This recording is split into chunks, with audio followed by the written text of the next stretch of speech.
It was supposed to be just business.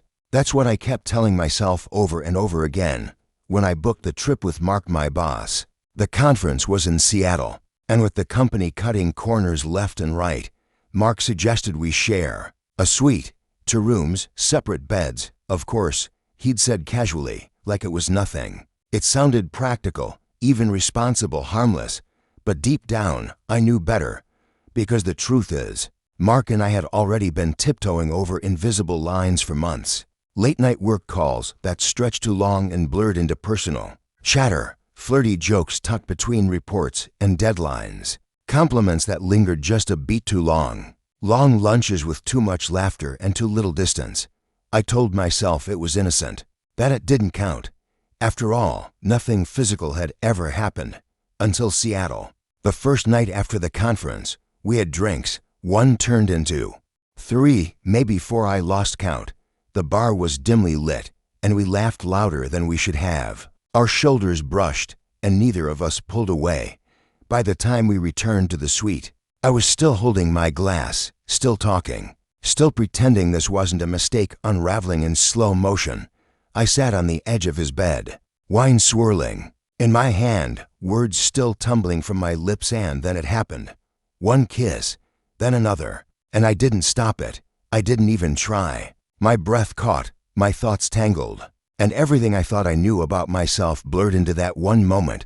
The next morning, I woke up with a sick, pulsing knot of guilt deep in my chest. The other side of the bed was empty, but the weight of what I'd done pressed on my ribs like a boulder. Sunlight spilled through the curtains like it had no idea what had happened in the dark. I stared at the light and felt something crack inside me. Quiet and devastating. I told Mark we shouldn't talk about it, that it didn't happen, that we had to get back to being professional. He agreed. No drama, no aftermath, just denial. And I didn't tell my husband, Adam. Of course I didn't. He was always the trusting one, always steady and sincere. The kind of man who looked you in the eye and said I love you like it was a vow carved in stone. I couldn't tear that down with 1 confession. So I buried the night, buried it deep, pretended it never happened, and tried to move on. But Adam noticed. He always noticed. I came home different. I was distracted. I avoided his eyes without realizing it. My touch, once familiar and easy, became scarce, hesitant, and the way he looked at me began to change, too, not with suspicion or anger, but with a quiet confusion, a searching stillness, like he couldn't quite place what had shifted between us. But he felt it. I thought I was doing a good job hiding it. I was wrong. One quiet Sunday morning, I walked into the kitchen and found him sitting at the table, the sunlight slanting in across his shoulders. In his hands was a single printed email. My heart dropped before I even saw what it was. It was the company itinerary. The one I hadn't realized listed the room assignment so clearly. Executive King Suite.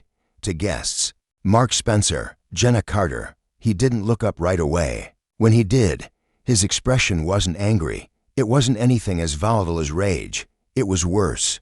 Stillness. His voice was soft, fragile like glass. Was it just the one night?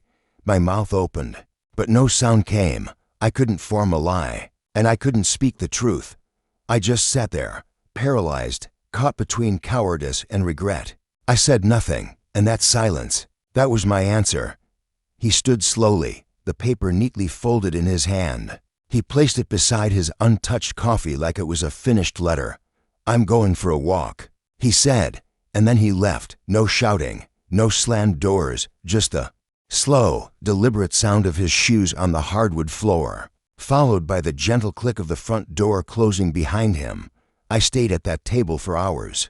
I couldn't move. I could barely breathe. The silence he left behind wasn't peaceful, it was punishing. A silence that said, "You broke something you can't fix." I almost wished he'd screamed, thrown something, stormed out in a fury. But Adam wasn't that kind of man. His pain ran deeper, and he carried it alone. He didn't come home that night, or the next. I called. I texted. Nothing. I reached out to his sister, his best friend. No one had seen him. It was as if he had vanished into thin air, leaving me to sit with the wreckage I'd caused and the echo of my own silence. When he finally returned, 5 days had passed. He looked older, Not just tired-aged, like the weight of our marriage had pressed down on him all at once. He didn't say much. He didn't have to. He walked past me, went straight into our bedroom, and began packing a suitcase. I stood there watching him, heart pounding. "Are you leaving me?" I asked, voice barely holding together. He paused, turned. His eyes met mine with a distant kind of sorrow. "I don't know yet," he said quietly, "but I can't sleep in a bed that used to mean something when you didn't respect it." And then he zipped the suitcase shut and left again. "It's been 3 months. We're in therapy now, or rather, I am. He comes sometimes, sits through the sessions mostly in silence. He listens more than he speaks, and while his silence no longer feels like a blade to the chest, it's still cold, measured, distant. Every so often, I catch him looking at me, not with love, not with anger, but with a kind of quiet curiosity, as if he's trying to remember who I used to be, or maybe wondering if she ever truly existed. I don't know if Adam will ever trust me again. I don't know if I deserve that trust back. But I know this: one night, one reckless, selfish choice, one lie by omission, that's all it took to shatter the foundation I thought was unshakable. And in the end, it wasn't the betrayal that hurt him the most. It was the silence I gave him when all he wanted, all he needed was the truth.